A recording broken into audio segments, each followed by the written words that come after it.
ശുമിശിയാക്കി സ്തുതിയായിരിക്കട്ടെ. എല്ലാവർക്കും സുഖമാണോ? എന്താണെന്നും മിണ്ടാത്തെ? സുഖമാണല്ലേ? ആ മിസ്സിന് സുഖമായിട്ടിരിക്കുന്നു. നമുക്കൊന്ന് ചാടി എഴുന്നേക്കാം. ഒന്ന് ചാടി എഴുന്നേറ്റ് എല്ലാവരും. കൈകളൊക്കെ ഒന്ന് കൂപ്പി, കണ്ണുകളൊക്കെ ഒന്ന് അടച്ചേ.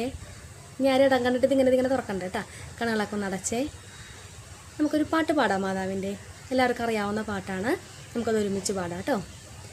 കന്യകാമേരിയമ്മേ, കാവൽ മാലാഖമാരേ, നിത്യവും കാത്തിടണേ, കൂടെ നടന്നിടണേ, സാത്താനെ ദൂരെയകറ്റിടണേ. ആവേ മരിയ കന്യകാമേരിയമ്മേ, ആവേ മരിയ കന്യകാമേരിയമ്മേ, ആവേ ആവേ ആവേ മരിയ, ആവേ ആവേ ആവേ മരിയ, ആവേ ആവേ ആവേ മരിയ, ആവേ ആവേ ആവേ മരിയ. കണ്ണുകളൊക്കെ ഒന്ന് തുറന്നേ. ഉഷാറായില്ലേ എല്ലാവരും? എല്ലാവരും ഒന്നിരുന്നേ. കഥ കേൾക്കാൻ ഇഷ്ടമാണോ നിങ്ങൾക്ക് എല്ലാവർക്കും? അന്ന് മിസ്സൊരു ചോദ്യം ചോദിക്കാം, അതൊരു ഉത്തരം പറഞ്ഞാൽ കഥ പറയാം കേട്ടോ. ബൈബിളിൽ എത്ര ഭാഗങ്ങളുണ്ടെന്നറിയാമോ നിങ്ങൾക്ക്? ബൈബിളിൽ എത്ര ഭാഗങ്ങളുണ്ട്? കറക്റ്റാണ്. എത്രയാണ്? 2 ഭാഗങ്ങളുണ്ട്. പഴയ നിയമവും പുതിയ നിയമവും. ഇന്ന് മിസ് പറയാൻ പോകുന്ന കഥ പഴയ നിയമത്തിൽ നിന്നാണ്. പഴയ നിയമത്തിൽ 1 രാജാക്കന്മാരുടെ പുസ്തകത്തിൽ നിന്ന് 3-ാം അധ്യായം 16 മുതൽ ഒരു നല്ലൊരു കഥയുണ്ട്. ആരെങ്കിലും അറിയാവോ കഥ? ഇല്ല. അതായത് സോളമൻ രാജാവിൻ്റെ അടുത്ത് 2 സ്ത്രീകൾ ഒരു ദിവസം ഇങ്ങോട്ട് വരികയാണ്. എത്ര സ്ത്രീകളുണ്ട്? 2 സ്ത്രീകൾ കേട്ടോ. അവരമ്മമാരാണ്. അപ്പോൾ 2 സ്ത്രീകളും ഒരു കുഞ്ഞു വാവനായിട്ട് ഇങ്ങനെ വന്നിട്ട് ആ കുഞ്ഞു വാവയെ ഒരു താലമുണ്ട്, ആ താലത്തിൽ അങ്ങോട്ട് കിടത്തിയിട്ട് രാജാവിനോട് അവരുടെ പരാതി പറയുകയാണ്. രാജാവിനോട് പരാതി പറഞ്ഞാലല്ലേ കാര്യങ്ങൾ പരിഹരിക്കാൻ പറ്റുള്ളൂ.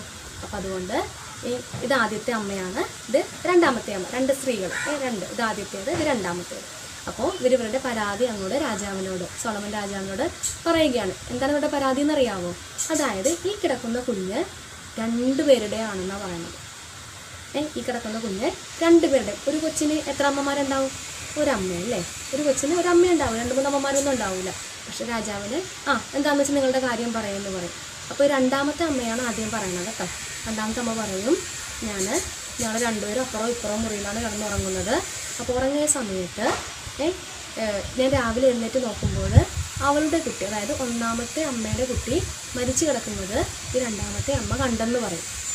അപ്പോൾ രാജാവ് ഇങ്ങനെ ഒന്നും മിണ്ടാതെ നിൽക്കും. ഈ ആദ്യത്തെ അമ്മ പറയുകയാണ്, രാജാവേ ഞാനൊരു കാര്യം പറയട്ടെ. കാര്യം ശരി, ഒരു കുഞ്ഞു മരിച്ചുപോയി. അതായത് ഞങ്ങൾക്ക് 2 പേർക്കും ഓരോ കുട്ടികളുണ്ടായിരുന്നു. ഒരു കുട്ടി മരിച്ചുപോയി. പക്ഷേ ഈ മരിച്ച കുഞ്ഞ് എൻ്റേതല്ല. എൻ്റെ കുഞ്ഞിനെ എനിക്ക് കണ്ടാൽ മനസ്സിലാവുമല്ലോ അല്ലേ? നമ്മുടെ അമ്മമാർക്ക് നമ്മളെ കണ്ടാൽ മനസ്സിലാവും അല്ലേ? അതുപോലെ ആദ്യത്തെ അമ്മ പറയുകയാണ്, ഈ കിടക്കുന്ന കുഞ്ഞ് അത് എൻ്റേതാണ്, മരിച്ച കുഞ്ഞ് എൻ്റേതല്ല. ഇതിൻ്റെ സത്യാവസ്ഥ എന്താണെന്ന് അറിയാമോ നിങ്ങൾക്ക്? അതായത് ഈ 2ാമത്തെ അമ്മ ഉറങ്ങിക്കിടന്നപ്പോൾ അറിയാതെ കുഞ്ഞിൻ്റെ മേത്ത് കിടന്നു. കുഞ്ഞാവിടെ മേത്ത് കിടന്ന് എന്ത് പറ്റും? കുഞ്ഞാവക്ക് ശ്വാസം കിട്ടില്ല, കുഞ്ഞാവ് മരിച്ചു പോകും. അത് അമ്മ അറിയാതെയാണ് കേട്ടോ. 2ാമത്തെ അമ്മ അറിയാതെ കിടന്നുറങ്ങിയപ്പോൾ ആ കുഞ്ഞിൻ്റെ മീതെ കിടന്നു, കുഞ്ഞ് മരിച്ചുപോയി. പെട്ടെന്ന് കണ്ണു തുറന്നപ്പോഴാണ് ഈ അമ്മയ്ക്ക് മനസ്സിലായി, 2ാമത്തെ അമ്മയ്ക്ക് മനസ്സിലായത് തൻ്റെ കുഞ്ഞ് മരിച്ചു കിടക്കണമെന്ന്. അപ്പോൾ എന്ത് ചെയ്തു? പതുക്കെ ആ മരിച്ച കുഞ്ഞിനെ എടുത്തിട്ട് ഈ ആദ്യത്തെ അമ്മയുടെ അടുത്ത് കൊണ്ടുവന്ന് കിടത്തി. എന്നിട്ട് ആ ജീവനുള്ള കുഞ്ഞില്ലേ, ആദ്യത്തെ അമ്മയുടെ കുഞ്ഞ്, ആ കുഞ്ഞിനെ പതുക്കെ കൊണ്ടുവന്ന് 2ാമത്തെ അമ്മ തൻ്റെ കൂടെ കിടത്തിയും കൂടെ ഉറക്കി. പിറ്റേന്ന് രാവിലെ ആയപ്പോഴാണ് ഈ ആദ്യത്തെ അമ്മ നോക്കുമ്പോൾ കുഞ്ഞ് മരിച്ചു കിടക്കുന്നത്. അപ്പോൾ രാജാവിൻ്റെ ചോദ്യം എന്തായിരുന്നു? 2 പേർക്കും കുഞ്ഞിനെ വേണമല്ലോ എന്ന് ചോദിക്കും. അമ്മമാർക്ക് എന്താണ്? കുഞ്ഞിന് ആവശ്യമാണ്. അപ്പോൾ രാജാവ് വേഗം ഒരു സേവകനോട് പറയും, ഒരു വാൾ ഇങ്ങോട്ട് എടുത്തുകൊണ്ട് വരാൻ പറയും. എന്തെന്നാണ്? ഒരു വാൾ എടുത്തുകൊണ്ട് വന്നു പറഞ്ഞ് ഒരു സേവകനോട് പറയും. സേവകൻ വേഗം ഒരു വാൾ എടുത്തുകൊണ്ട് പറയും. രാജാവ് എന്ത് ചെയ്യും? ഈ കുഞ്ഞിനെ അങ്ങനെ എടുത്തിട്ട് 2ആയിട്ട് മുറിക്കാൻ വേണ്ടി പോകും. മുറിക്കുന്നതിന് മുമ്പ് രാജാവ് പറയുകയാണ്, ഒരു കാര്യം ചെയ്യാം, 2 അമ്മമാർക്കും കുഞ്ഞിനെ വേണം, ഞാനിപ്പോൾ ഒരു കാര്യം ചെയ്യാമെന്നും പറഞ്ഞ് ഇങ്ങനെ 2ആക്കിയിട്ട് ഈ കുഞ്ഞിൻ്റെ ഓരോ ഭാഗം ഒരു അമ്മക്കും മറ്റേ ഭാഗം മറ്റേ അമ്മക്കും തരാമെന്ന് വേണ്ടി രാജാവ് പറയും. അപ്പോൾ രാജാവ് നോക്കുമ്പോൾ ഈ 1ാമത്തെ അമ്മ കരഞ്ഞുകൊണ്ട് പറയുകയാണ്, വേണ്ട രാജാവേ, കുഞ്ഞിനെ കൊല്ലണ്ട, ആ കുഞ്ഞിനെ ജീവനോട് തന്നെ 2ാമത്തെ അമ്മയ്ക്ക്, ആ സ്ത്രീക്ക് കൊടുത്തു എന്ന് പറയും. എന്നാണ് പറഞ്ഞത്? കുഞ്ഞിനെ കൊല്ലണ്ട, ജീവനോട് തന്നെ ഈ കുഞ്ഞിനെ മറ്റേ സ്ത്രീക്ക് കൊടുത്തുകൊള്ളുക, എനിക്ക് കുഴപ്പമില്ല, കുഞ്ഞിനെ ജീവനോടെ കണ്ടാൽ മതി എന്ന് ആദ്യത്തെ അമ്മ പറയും. ഈ 2ാമത്തെ അമ്മ എന്താ പറഞ്ഞറിയോ? വേണ്ട കുഞ്ഞിനെ രണ്ടായിട്ട് തന്നെ ഭാഗിച്ച് ഒരു ഭാഗം അവൾക്കും ഒരു ഭാഗം എനിക്കും തന്നേക്കാൻ പറയും. നോക്കി, ഇപ്പോൾ രാജാവിന് കാര്യം മനസ്സിലായി. ഇതിൽ ശരിക്കുള്ള അമ്മ ആരാ? നമുക്ക് തന്നെ മനസ്സിലാവില്ലേ കഥ കേൾക്കുമ്പോൾ? ഏതാണ് കറക്റ്റായിട്ടുള്ള അമ്മ? ആദ്യത്തെ അമ്മ. ആരെങ്കിലും തൻ്റെ കുഞ്ഞിനെ കൊല്ലാൻ സമ്മതിക്കുമോ? ഇല്ല, സമ്മതിക്കില്ല. അപ്പം അതുകൊണ്ട് രാജാവിനെ മനസ്സിലായി. രാജാവ് പറയും, ഈ കുഞ്ഞിനെ ജീവനോട് തന്നെ ആദ്യത്തെ അമ്മയ്ക്ക് നൽകുകയാണെന്ന് പറയും. ഇഷ്ടമായി കഥ എല്ലാവർക്കും? കേട്ടിട്ടുണ്ടോ ഇതിനു മുമ്പ്? ചിലരൊക്കെ കേട്ടിട്ടുണ്ടാവും അല്ലേ? ഈ കഥയിൽ നമുക്ക് എന്താണ് മനസ്സിലാവുന്നത്? അതായത് നമ്മുടെ അമ്മമാരുടെ സ്നേഹം എന്ന് പറഞ്ഞാൽ നമുക്ക് അളക്കാൻ പറ്റുമോ? അമ്മമാരുടെ സ്നേഹം ഇത്രയേ ഉള്ളൂ. അമ്മക്ക് സ്നേഹം ഇത്രയേ ഉള്ളൂ? ഒരു കുപ്പി നിറച്ചേ ഉള്ളൂ? ഇല്ല, അമ്മമാരുടെ സ്നേഹം നമുക്ക് അളക്കാൻ പറ്റും. ഇനി നോക്കി, തള്ളക്കോഴി കുഞ്ഞുങ്ങളെ എങ്ങനെയാണ് കൊണ്ടുനടക്കുന്നത്? ഇങ്ങനെ പൊതിഞ്ഞ് കൊണ്ടു നടക്കും അല്ലേ? എന്നിട്ട് തീറ്റ കാണുമ്പോൾ പതുക്കേക്ക് ഇങ്ങനെ ചെകഞ്ഞിട്ട് കൊടുക്കും. കുഞ്ഞിക്കോഴി ആ കുഞ്ഞു ചുണ്ടുകൊണ്ട് ഇങ്ങനെ കൊത്തി തിന്നും അല്ലേ? പെട്ടെന്നായിരിക്കും നമ്മുടെ പരുന്ത് ഇങ്ങനെ പറന്ന് വന്നെ കാണുന്നത്. തള്ളക്കോഴി എന്ത് ചെയ്യും? ഈ ചിറകങ്ങോട് ഇങ്ങനെ വിടർത്തി പിടിച്ചിട്ട് ഓടി കുഞ്ഞുങ്ങളെല്ലാം ആ ചിറകിൻ്റെ കീഴിൽ ഇങ്ങനെ ഒതുക്കി നിർത്തും. കണ്ടില്ലേ നിങ്ങളത്? അപ്പോൾ കുഞ്ഞുങ്ങൾ എന്ത് ചെയ്യും? ഓടി വന്ന് എന്തോ അപകടം പറ്റാൻ പോകുന്നുണ്ട്, അതാണ് അമ്മ വിളിക്കണതെന്നും പറഞ്ഞ് കുഞ്ഞുങ്ങളെല്ലാം ഓടി വന്ന് ആ ചിറകിൻ്റെ ഉള്ളിൽ ഇങ്ങനെ പൊതിഞ്ഞു നിൽക്കും. അതേപോലെ അമ്മക്കിളീനെ കണ്ടോണ്ട്, അമ്മക്കിളീനെ ചില മരത്തിൻ്റെ മേളിൽ കണ്ടില്ലേ കൂടൊക്കെ ഇങ്ങനെ കെട്ടി വെച്ചിട്ട് കുഞ്ഞിക്കിളി ഉണ്ടാവുന്നത്. അപ്പോൾ രാവിലെ തന്നെ അമ്മക്കിളി എഴുന്നേറ്റിട്ട് എന്ത് ചെയ്യും? കുഞ്ഞിക്കിളിക്ക് പറക്കാൻ പറ്റുമോ? അപ്പോൾ ഇല്ല, കുഞ്ഞിച്ചിറകായിരിക്കും അല്ലേ, പറക്കാൻ പറ്റില്ല. അപ്പം അമ്മക്കിളി രാവിലെ എഴുന്നേൽക്കും കേട്ടോ. അല്ലെങ്കിൽ ആൾക്കാരൊക്കെ വന്നേക്കാലം മുമ്പേ തീറ്റ വേണമല്ലോ അവർക്ക് കുഞ്ഞിന് കൊടുക്കാൻ വേണ്ടി. അത് രാവിലെ എഴുന്നേറ്റ് അമ്മക്കിളി പറന്ന് കാടിൻ്റെ മേലെ ഉമ്മയുടെ മുകളിലൊക്കെ പറന്ന് നടന്ന് കുഞ്ഞിക്കിളിക്ക് അത്യാവശ്യം വേണ്ട ഫുഡുകൾ, ഭക്ഷണ സാധനങ്ങൾ ശേഖരിക്കും. പഴങ്ങളൊക്കെ ആയിരിക്കും, അതൊക്കെ ശേഖരിച്ച് കുഞ്ഞിൻ്റെ വായിൽ സാവധാനം ഇങ്ങനെ കൊത്തി കൊടുക്കും. ഒറ്റടിക്ക് കൊടുത്താൽ എന്താ? തൊണ്ടയിൽ കിട്ടും അല്ലെ? നമുക്കും അങ്ങനെയാണല്ലോ, വലിയ പിടിയൊക്കെ തന്നാൽ തൊണ്ടയിൽ കുടുങ്ങി കിട്ടും. അപ്പോൾ കുഞ്ഞിക്കിളിക്ക് പതുക്കെ ഇങ്ങനെ കൊടുക്കും. കണ്ടോ? ഏത് മനുഷ്യരായാലും മൃഗങ്ങളായാലും അമ്മയെന്ന് പറഞ്ഞാലൊരു പ്രത്യേക സ്നേഹമാണ് അല്ലേ? നിങ്ങളുടെ അമ്മമാരുടെ നിങ്ങളുടെ അടുത്തൊക്കെ തന്നെ ഇരിക്കുന്നുണ്ടോ? ഇല്ല. ഒരു കാര്യം ചെയ്തേ, നിങ്ങളുടെ അമ്മയുടെ പേരൊന്ന് ഉറക്കെ പറഞ്ഞേ. എല്ലാ കുട്ടികളും നിങ്ങളുടെ അമ്മയുടെ പേരൊന്ന് ഉറക്കെ പറഞ്ഞേ. മിസ്സിൻ്റെ അമ്മയുടെ പേരെന്താണെന്ന് അറിയാമോ? ബീന എന്നാണ്. ഉറക്കെ പറയട്ടെ, ബീന എന്ന് പറഞ്ഞു. നിങ്ങളുടെ അമ്മയുടെ പേരൊന്ന് ഉറക്കെ പറഞ്ഞേ. എന്തിനാണെന്ന് അറിയാമോ? സ്നേഹത്തോടെ ഒന്ന് വിളിക്കാൻ വേണ്ടിയാണ്. ഒന്നും കൂടി ഒന്ന് വിളിച്ച് നിങ്ങളുടെ അമ്മയുടെ പേര്. ഇപ്പോൾ പേര് കൂട്ടി വിളിക്കൂലേ? ബീനാമേ, അല്ലെങ്കിൽ മറിയാമേ, മേരിയമ്മേ, അങ്ങനെ ഓരോരോ പേര് അങ്ങനെ ഉറക്കി നിങ്ങളുടെ അമ്മനെ ഒന്ന് വിളിച്ചേ. നിങ്ങൾ മറ്റൊന്ന് സന്തോഷം എടുക്കുമെന്ന് അറിയാമോ നിങ്ങളങ്ങനെ വിളിക്കുമ്പോൾ അല്ലേ? കാരണം മാതൃസ്നേഹം എന്ന് പറഞ്ഞാൽ നമുക്കൊരിക്കലും അളക്കാൻ പറ്റില്ല. ഇതൊരു കാര്യം പറയട്ടെ മിസ്, ഈശോൻ്റെ അമ്മയുടെ പേരെന്താ? മറിയം, മേരി എന്നാണ് മറിയം എന്നാണ് ഈശോൻ്റെ അമ്മയുടെ പേര്. മറിയത്തിൻ്റെ സ്നേഹം എന്തായിരുന്നു അറിയാമോ?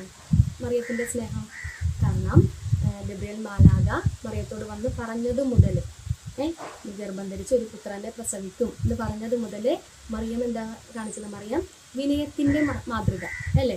വിനയത്തിൻ്റെ മാതൃകയിൽ പിന്നെ എന്താണ്? എളിമയായിരുന്നു. എളിമ എന്ന പുണ്യത്തോടു കൂടി ആ ദൈവവചനം സ്വീകരിച്ച് വ്യക്തിയാണ് ആര്? മറിയം. കുഞ്ഞുങ്ങളെ, ഇനി മിസ് ഒരു കാര്യം പറയട്ടെ. മാതാവിനെ പല പേരുകളിൽ അറിയപ്പെടും അല്ലേ? ഇപ്പോൾ നമ്മുടെ വേളാങ്കണ്ണി മാതാവ്, പുരട്ടി മാതാവ്, ലൂർദിലെ മാതാവ്, അങ്ങനെ പല പേരിൽ മാതാവിനെ നമ്മൾ അറിയപ്പെടും. ഓരോ സ്ഥലത്ത് പ്രത്യക്ഷപ്പെടുമ്പോൾ ആ പേരിലാണ് മാതാവ് അറിയപ്പെടുന്നത്. ഇന്ന് മിസ് നിങ്ങൾക്കൊരു വർക്ക് തരാൻ പോവുകയാണ്. നിങ്ങളൊരു വരയില്ലാത്തൊരു ബുക്ക് എടുക്കുക. അതിൽ നിങ്ങൾക്ക് ഇഷ്ടമുള്ള മാതാവിൻ്റെ ഫോട്ടോസ് ഒട്ടിക്കുക. ഓരോ പേജിലും ഓരോ ഫോട്ടോസ് ഒട്ടിച്ചിട്ട് ആ മാതാവിൻ്റെ പേരൊന്ന് അടിയിൽ എഴുതുക. നിത്യസഹായ മാതാവ് അങ്ങനെയൊക്കെ ഉണ്ടല്ലോ. ഓരോ പേജിലും ഓരോ മാതാവിൻ്റെ ഫോട്ടോസ് ഒട്ടിച്ച് ഡെക്കറേഷനൊക്കെ ചെയ്ത് നീറ്റായിട്ട് ഒരു ആൽബം പോലെ സൂക്ഷിക്കുക. മിസ് കുറച്ച് മാതാവിൻ്റെ പടങ്ങളൊക്കെ അടങ്ങിയ ഒരു വീഡിയോസ് കാണിച്ചു തരാം. ഓക്കെ?